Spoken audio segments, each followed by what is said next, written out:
Have you ever thought about what it would be like if Disney princesses were mothers and had their own children, like Melody, Ariel's daughter? It would be amazing to see how they would handle motherhood and how it would add another layer to their stories. It would be a super cool way to continue the narratives and explore new family adventures, don't you think? Have you noticed that none of the other princesses had a son or daughter? It's quite questionable, of course, and there's a reason for it. At least Disney fans have an answer about why Disney princesses can't be mothers. So in this video, I'm going to explain the reason. You're on the Horse Animated channel, and I'm so glad you're here. For those who don't know, there are 3 films about the Little Mermaid. In the second movie, it's revealed about her daughter. It shows Ariel and Eric's life after marriage, where besides Ariel becoming queen alongside Eric, they have a very cute baby named Melody, who grows up and also becomes a mermaid throughout the story. I won't summarize the movie because it's not the focus of this topic. What's curious is that we didn't have any other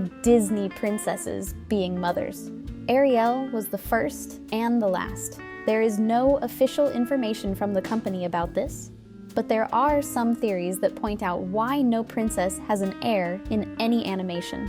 One of these fan theories speculates that Walt Disney, the creator of this great studio, was traumatized by the loss of his mother, making it difficult for him to include mothers of characters in his films. Therefore, he preferred to leave the mothers completely out of it and not put them in the movies. This may have influenced his characters not to become mothers in the future as well, and therefore they regretted doing this with Ariel and didn't do it with any others to honor Walt Disney's choice. Another theory suggests that Disney has a basis for creating their stories since their animated films are based on pre-existing stories, such as the Grimm brothers' tales that inspired Snow White and Beauty and the Beast.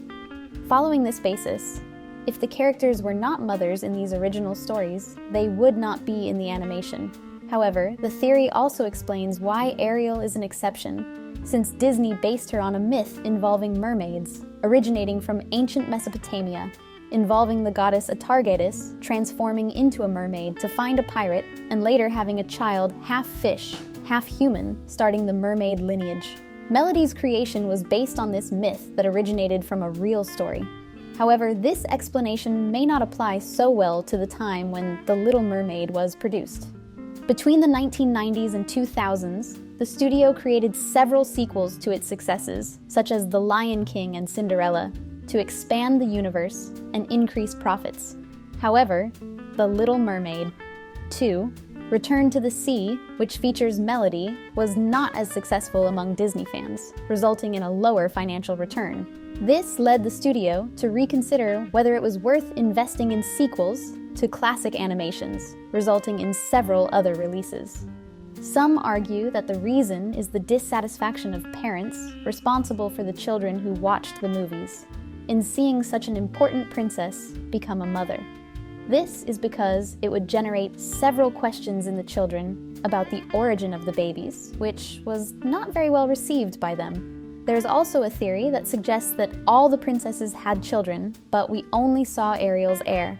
This is because fairy tales usually end with lived happily ever after, and many interpret this not only as the couple staying united by love, but also building a large family and leaving descendants.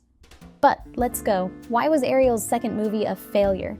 Many fans believe that the film didn't please the audience because they were tired of animated sequels. Everyone was tired of this idea and wanted to see new characters and new stories instead of more of the same. Other fans believe that the failure was because Melody was poorly developed in the story. Having a striking and classic character like her mother and shifting the focus away from her wasn't a good choice. Giving my opinion on the theory, I believe it doesn't make sense, just like any other. Probably the failure of The Little Mermaid 2 with Melody influenced Disney not to invest in more princess mothers. Executives aim for financial return, and if a sequel didn't work, they prefer not to risk it. As for the parents' complaints, I doubt they had such an impact. However, this trend may change, especially with fans' requests for an heir for Anna and Kristoff in Frozen. It's not impossible to see this happening in the future. And you, what's your opinion? Leave your like, subscribe to the channel, and activate the bell. I'll leave a video there on the screen for you to check out my content, and see you in the next video.